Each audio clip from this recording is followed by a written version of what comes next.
सबको राधे राधे। तो आज हम लोग बात करेंगे टेंस के बारे में। और टेंस के जो था हम लोग अगले सेशन में देखे थे कि टेंस क्या होता है, बहुत बढ़िया से हम लोग डिफिनेशन देखे थे और उसको फीलिंग के साथ समझे थे, ठीक है ना। तो टेंस क्या करता है, जो भी काम हो रहा है वो काम किस समय में हो रहा है इसका ये क्या कराता है, बोध कराता है, ठीक है ना। ये देखे थे। और टेंस कितने तरह के देखे थे कि 3 तरह के होते हैं। तो यहाँ पर टेंस 3 तरह के यानी प्रेजेंट, पास्ट और फ्यूचर। तो मैं बात करूंगा यहाँ पर प्रेजेंट टेंस की, ठीक है ना। तो there are 4 type of present tense, यानी प्रेजेंट टेंस के कितने प्रकार होते हैं। तो प्रेजेंट टेंस का जो टाइप होता है, ठीक है ना, वो कितने प्रकार का होता है, 4 प्रकार के होते हैं। तो there are 4 type of present tense. तो फर्स्ट है सिंपल प्रेजेंट टेंस। तो सिंपल प्रेजेंट टेंस को हिंदी में हम सामान्य वर्तमान काल कहते हैं। प्रेजेंट कंटिन्यूअस टेंस यानी वर्तमान निरंतर काल। प्रेजेंट परफेक्ट टेंस यानी वर्तमान पूर्ण काल। और ये प्रेजेंट परफेक्ट कंटिन्यूअस टेंस का मतलब हुआ कि वर्तमान पूर्ण निरंतर काल। तो एक एक चीज को हम लोग देखेंगे, तो ज्यादा हम लोग हिंदी पर फोकस ना कर इंग्लिश वर्ड और इंग्लिश सेंटेंसेस पर हम लोग फोकस करेंगे। तो फर्स्ट ऑफ ऑल हम जो है वो सिंपल प्रेजेंट टेंस के डिफिनेशन यहाँ जानने की कोशिश करेंगे। तो देखिए, simple present tense is used to the describe action that happens regular gender. देखिए, बोलता है कि साधारण वर्तमान काल का प्रयोग नियमित रूप से होने वाली क्रियाओं और सामान्य सत्य और निर्धारित घटनाओं को क्या करता है, वर्णन करने के लिए इसे किया जाता है। यानी हम लोग क्या है ना कि बचपन में या अभी तक बहुत सारे टीचर या हम भी ये पढ़ाते हैं कि जैसे जिस वाक्य क्रियाओं के अंत में ता है, ती है, ताहूँ, ती हूँ, ते हो इत्यादि रहता है, तो हम उसको क्या बोलते हैं, सिंपल प्रेजेंट टेंस बोलते हैं। लेकिन ये वर्तमान की बात होनी चाहिए इसमें। जैसे मैं बोलता हूँ कि मैं आपसे सहमत हूँ, तो देखिए इसके लास्ट में ता नहीं आ रहा है, लेकिन फिर भी ये सिंपल प्रेजेंट टेंस के वाक्य है। तो हमें ता से कोई मतलब नहीं है, बट सारे सरजी लोग होते हैं ता इसलिए लगाते हैं कि बच्चे थोड़ा बेहतर से समझ सके। एक्चुअली है क्या कि हम ता नहीं भी लगाए ना, तो उसका जो बोध होना चाहिए वो सिंपल प्रेजेंट टेंस में होना चाहिए, वर्तमान में होना चाहिए। तो हम इसी टेंस के अंतर्गत, इसी नियम के अंतर्गत वो सारे सेंटेंसेस को क्या करेंगे, बनाएंगे। जैसे मुझे विश्वास है, ये भी सिंपल प्रेजेंट टेंस के वाक्य है, माने वर्तमान में अभी भी मुझे क्या है, विश्वास है। बोलते हैं ना, मुझे आप पर क्या है, विश्वास है। तो ये सारे जो सेंटेंसेस होते हैं सिंपल प्रेजेंट टेंस के ही वाक्य होते हैं, लेकिन इसके अंत में ता, ती ये सब देखने को नहीं मिलता, ठीक है ना। तो ये देखिए, ये इसका जो मेन चीज है ना, आपको ये याद रखना है कि सामान्य सत्यों और निर्धारित घटनाओं का वर्णन करने के लिए किया जाता है। हैबिट का भी वर्णन करने के लिए किया जाता है, डिस्क्राइब करने के लिए किया जाता है। डिस्क्राइब एक्शन यानी जो भी डिस्क्राइब मतलब होता है वर्णन करने के लिए, जो भी कार्य होता है उसका ये क्या करता है, वर्णन करता है, ठीक है ना। तो आगे हम लोग देखते हैं सिंपल प्रेजेंट टेंस के ऑफर, ठीक है, मैटिव, ठीक है, सेंटेंस। सबसे पहले हम अफर्मेटिव सेंटेंस के बारे में जानेंगे। तो सबसे पहले इसको जानने के लिए, ठीक है ना, हम थोड़ा सा कलर इसको चेंज कर लेते हैं। यहाँ पर लिखेंगे स्ट्रक्चर, ठीक है। स्ट्रक्चर यानी इसकी बनावट क्या होती है। तो सबसे पहले हम सब्जेक्ट को राइट करते हैं, फिर उसके बाद V1 को राइट करते हैं, फिर ES या एस को राइट करते हैं, फिर हम जो है ऑब्जेक्ट को राइट करते हैं और फिर अदर वर्ड को राइट करते हैं। देखिए, दुनिया में कोई भी सेंटेंसेस बोला जाता है सिर्फ ये सब्जेक्ट, ठीक है ना, वर्ब और ऑब्जेक्ट से ही क्या होता है, बनता है। देखिए, सब्जेक्ट की पूरा नाम जो है SUBJECT होगा, लेकिन संक्षेप में हम इसे क्या लिखते हैं, सब्जेक्ट। सब्जेक्ट का मतलब होता है कर्ता यानी करने वाला। जो व्यक्ति काम कर रहा होता है, एक्शन को कर रहा होता है, हम उसे सब्जेक्ट कहते हैं। जैसे राजू किताब पढ़ता है, ठीक है ना, तो राजू रीड्स अ बुक। तो राजू इसमें क्या कर रहा है, किताब पढ़ रहा है, तो राजू क्या है, सब्जेक्ट है। क्यों, क्योंकि वो काम को कर रहा है। आप हिंदी में ही देख सकते हैं, जैसे हम लोग संस्कृत में भी पढ़े हैं, क्रिया संपादकतः कर्ता कारकः। जो क्रिया को संपादित करते हैं, जो एक्शन को चलाता है, जो वर्क को करता है, उसी को क्या कहते हैं, कर्ता कहते हैं। जो व्यक्ति काम करेगा उसे हम कर्ता कहेंगे, ठीक है ना। तो सब्जेक्ट का मतलब आप समझ गए होंगे, सब्जेक्ट का मतलब करने वाला व्यक्ति। उसी तरह से हम यहाँ पर वर्ब का यूज करेंगे। वर्ब मतलब क्रिया, लेकिन यहाँ क्रिया यानी वर्ब को समझिएगा, एक तरह के वर्क है, एक तरह के एक्शन है जिससे कर्ता कर रहा होता है। जैसे मैं आम खाता हूँ, तो इसमें खाने का काम कर रहा हूँ, मैं आम को खाने का काम कर रहा हूँ, तो काम मेरा क्या है, खाने का। वो विद्यालय जाता है, तो काम क्या है, जाने का। वो संस्कृत बोलता है तो काम क्या है, बोलने का। भले वो कुछ भी करे लेकिन काम क्या है, बोलने का। ठीक है, वो इंग्लिश बोलता है तो काम क्या कर रहा है, इसमें भी बोलने का। तो जो काम होगा ना, जो वर्क होगा ना, उसी को हम क्या कहेंगे, वर्ब कहेंगे। तो वर्ब के भी बहुत सारे फॉर्म होते हैं, V1, V2, V3, V4, V5। हम लोग स्पेशलिस्ट उसका क्लास देखेंगे, वर्ब के फॉर्म के बारे में पढ़ेंगे। फिलहाल यहाँ पर आप ये समझिए कि एक तरह की क्या है, ये काम है। ठीक है, नेक्स्ट बात करेंगे तो इसमें ES या AS लगाते हैं। सबसे बड़ी चीज ये है कि हम इसमें ES कहाँ लगाएंगे और AS कहाँ लगाएंगे, इसको देखेंगे। देखिए इसका जो होता है ना, थर्ड पर्सन सिंगुलर नंबर के साथ हम ES या AS को क्या करते हैं, यूज करते हैं। यूज ऑफ ES और AS third person of singular number. तो थर्ड पर्सन सिंगुलर नंबर के साथ लगाते हैं, लेकिन बहुत सारा डिफिकल्ट होता है थर्ड पर्सन कौन कौन से है।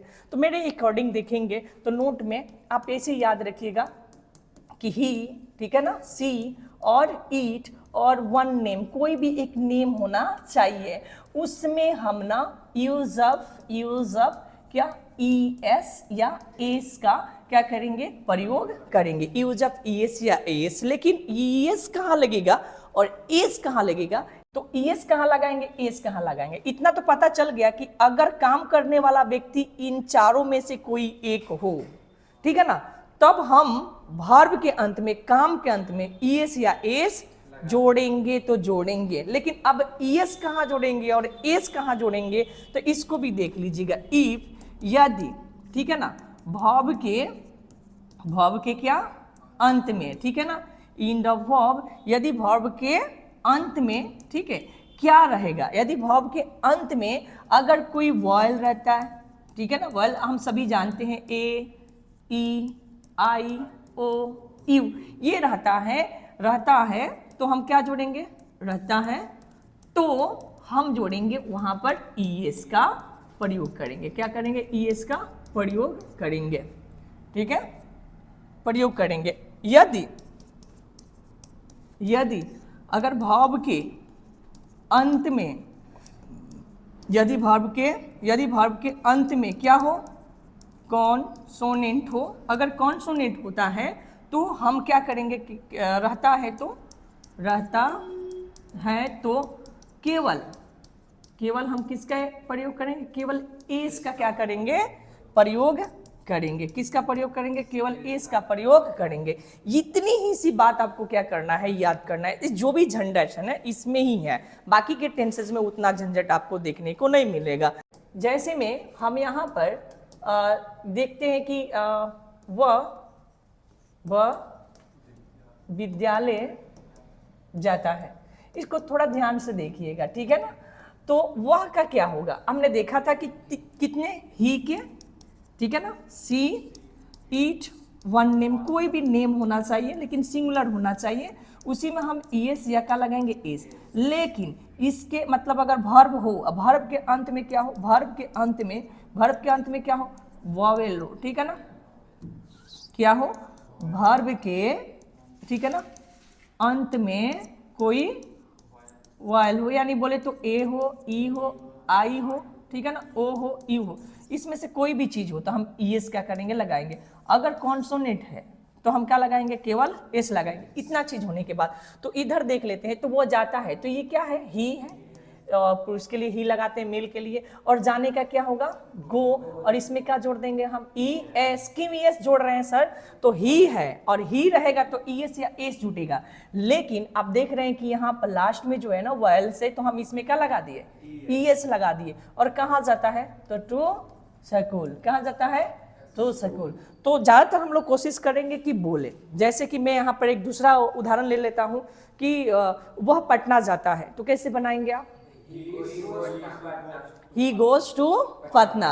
वह दिल्ली जाता है तो, अगर मेरा भाई, मैं सिंगुलर ब्रदर की बात कर रहा हूं, मेरे भाई लोग नहीं, मेरा भाई, ठीक है ना, मेरा भाई विद्यालय जाता है, हाँ गोज रहेगा क्योंकि सिंगुलर है, ब्रोदर्स नहीं है, ब्रोदर है तो माई ब्रोदर गोज टू स्कूल, ठीक है ना। और इसी तरह से अगर मेरा भाई मोहम्मदपुर जाता है तो कैसे बोलेंगे,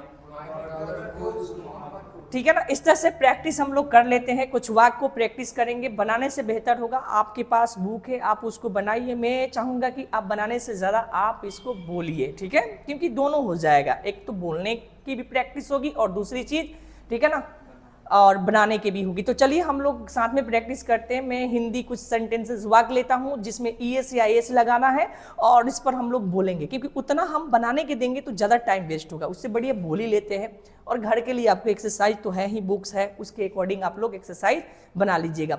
देखिए, वर्ड मीनिंग याद करना बहुत जरूरी है। Without word meaning you can not speak English. The first of all, ठीक है ना, आपको वर्ड मीनिंग पूरा चाहिए, ठीक है ना। जैसे without bullet you can not fire any gun, तो बिना गोली का बंदूक नहीं चल सकता। उसी तरह से बिना वर्ड मीनिंग का हम इंग्लिश नहीं बोल सकते, ठीक है ना। तो चलिए हम इस पर कुछ वाक्य लेते हैं। मेरे पिताजी चाय पीते हैं।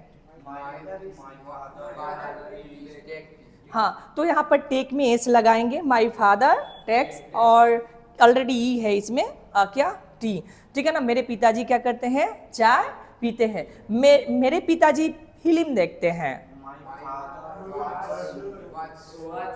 हाँ, तो एक चीज और देखिएगा, अगर वोवेल्स हो और उसमें डबल एस आए, मतलब क्रियाकंठ में डबल एस आए, सी एच आए, एक्स आए, तो हम क्या लगाएंगे, उसमें ईएस लगाएंगे। क्या लगाएंगे, ईएस। जैसे मेरे पिताजी फिल्म देखते हैं, मूवी देखते हैं, तो हम यहाँ पर क्या लिखेंगे, माई फादर, और पिताजी यहाँ पर सिंगुलर है तो हम वाच लगाएंगे। पिताजी तो सिंगुलर ही होते हैं, ठीक है, वाच, और इसमें क्या जोड़ देंगे, ईएस, क्योंकि थर्ड पर्सन सिंगुलर नंबर के साथ ही हम ईएस या एस लगाते हैं, ठीक है ना। लेकिन वॉयल्स के साथ हमने देखा कि ईएस लगाते हैं, लेकिन इसके अलावा अगर डबल एस हो, सी एच हो, एक्स हो, तब भी हम क्या लगाएंगे, ईएस लगाएंगे। तो my father watch A movie, my father watch A movie, ठीक है ना। यहाँ पे एस नहीं जोड़ेंगे, एक ही मूवी देख रहे हैं, ठीक है ना, और यहाँ पर फुल स्टॉप हम दे देंगे। तो चलिए इस पर कुछ वाक्य बना लेते हैं।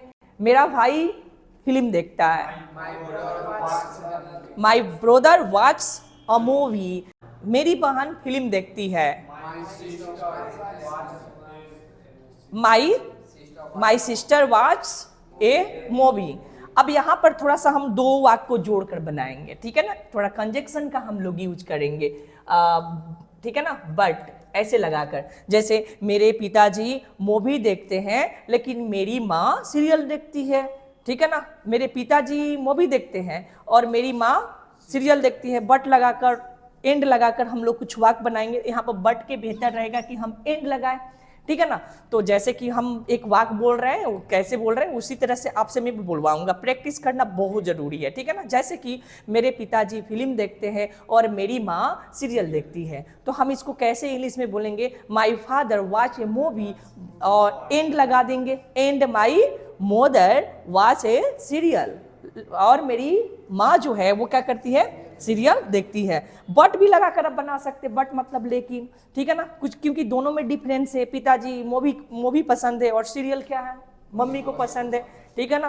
तो मूवी को हमें और सीरियल में दोनों में बट भी यूज कर हम लोग वाक्य को बना सकते हैं, थोड़ा लेंदी बना सकते हैं, ठीक है ना। तो my father watch A movie but my mother watch A serial, ठीक है ना। इसी तरह से मैं कुछ वाक्य की प्रैक्टिस करा रहा हूं, आप लोग बोलिए, ठीक है। पहले तोड़ तोड़ के बोलते हैं, फिर जोड़कर एक लाइन में फिर बाद में उच्चारण करेंगे, ठीक है ना। मेरे पिताजी फिल्म देखते हैं, लेकिन, बट होगा, लेकिन मेरी माँ सीरियल देखती है, ठीक है ना। नेक्स्ट वाक्य लेते हैं, मेरा भाई फिल्म देखता है, बहुत अच्छा, लेकिन मेरी बहन सीरियल देखती है। अब ये दोनों को एक बार में थोड़ा कोशिश कीजिएगा बोलने के लिए, आपको बार बार इसको बोलना है, प्रैक्टिस करना है, ठीक है ना। फिर से एक बार और देखते हैं, आप आगे पीछे वाक्य को भी करके आप प्रैक्टिस कर सकते हैं कि मेरी बहन सीरियल देखती है लेकिन मेरा भाई फिल्म देखता है। बनाइए तो,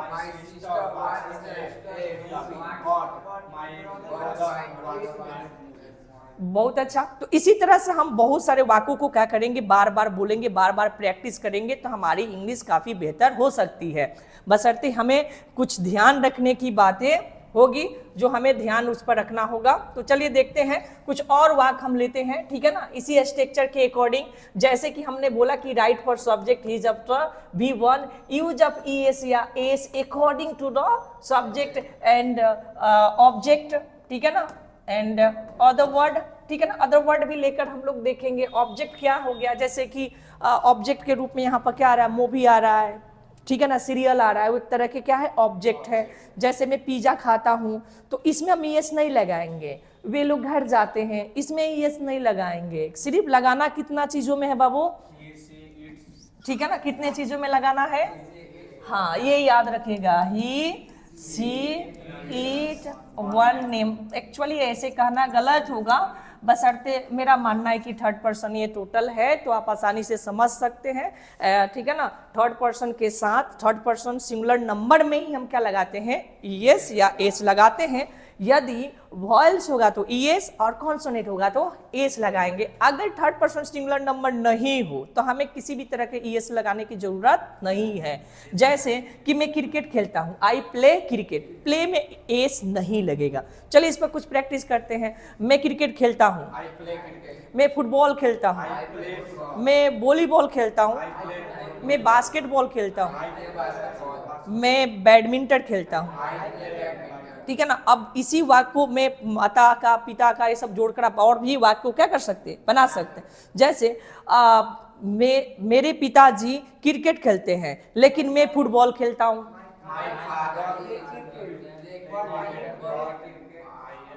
ठीक है ना। My father play cricket but I play, लेकिन यहां पर आप देखिएगा S लगेगा, पिताजी हैं तो माई फादर, ठीक है ना, प्लेस, S का उच्चारण, ठीक है ना, माई फादर, ठीक है ना, place cricket but I play football, ठीक है ना। हमें बार बार बोलेंगे जितना उतना ही हमारा प्रोनाउंसिएशन बेहतर होते जाएगा और बोलने की स्पीड आएगी, ठीक है ना। और ये भाषा दिमाग में क्या होगा, बैठ जाएगा। जो सोचकर बना रहे वाक्य को फिर बोल रहे हैं तो बीच में जो गैप है वो गैप क्या हो जाएगी, कम हो जाएगी। क्या आपको अफर्मेटिव सेंटेंसेस आपको अच्छा से समझ में आया, बना सकते हैं, कोई दिक्कत, एक्सरसाइज हो सकता है ना, ठीक है ना। तो हम लोग नेक्स्ट डे हम लोग देखेंगे निगेटिव सेंटेंसेस, ठीक है ना, बेहतर तरह से देखने की कोशिश करेंगे, पीछे के भी रिवाइज हम लोग करेंगे, ठीक है। तो इतनी रहने देते हैं आज के लिए, ठीक है।